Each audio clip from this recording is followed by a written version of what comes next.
For a nation that emerged from history's most destructive war with an unconditional victory over fascism and a rapidly growing economy, the America of the early 50s was strangely demoralized and apprehensive.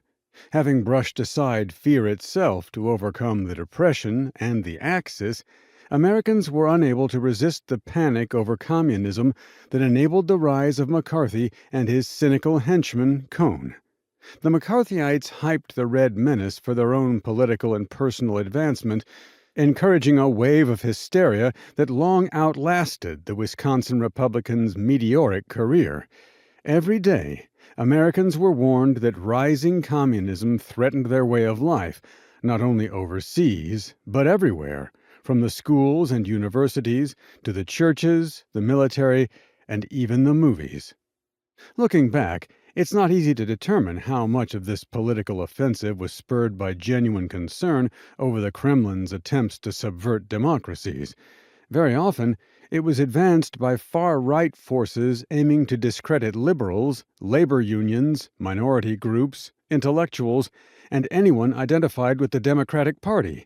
And never mind that those liberals were far more effective in opposing communism, both at home and abroad, than their right-wing critics. When McCarthy publicly slandered General George C. Marshall, whose aid and reconstruction program had played a critical role in brushing back Europe's Stalinist parties, as an instrument of the communist conspiracy, the petty partisan motive was plain. McCarthy was trying to smear not just Marshall himself, but his boss, President Harry S. Truman, a zealous anti-communist whose loyalty programs were an assault on First Amendment freedoms.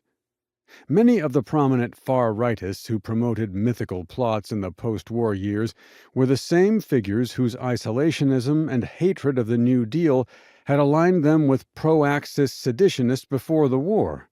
McCarthyism's authoritarian bullying damaged America's reputation while providing a convenient propaganda topic for the Kremlin. Such strategic considerations never troubled the right when there was money to be made.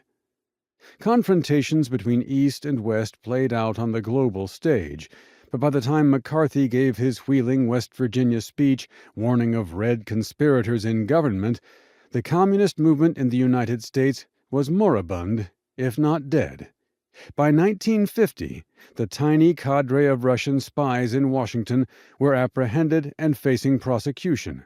The Communist Party, CPUSA, had been decimated by federal prosecution of its leaders during the late 40s, in a spasm of legal repression that sent dozens to prison and menaced hundreds more with potential prosecution under the Smith Act. And as the monumental crimes of Stalinism emerged, an intense disillusionment gripped party members and sympathizers. The remnant of a few thousand diehards posed no threat to anybody but themselves.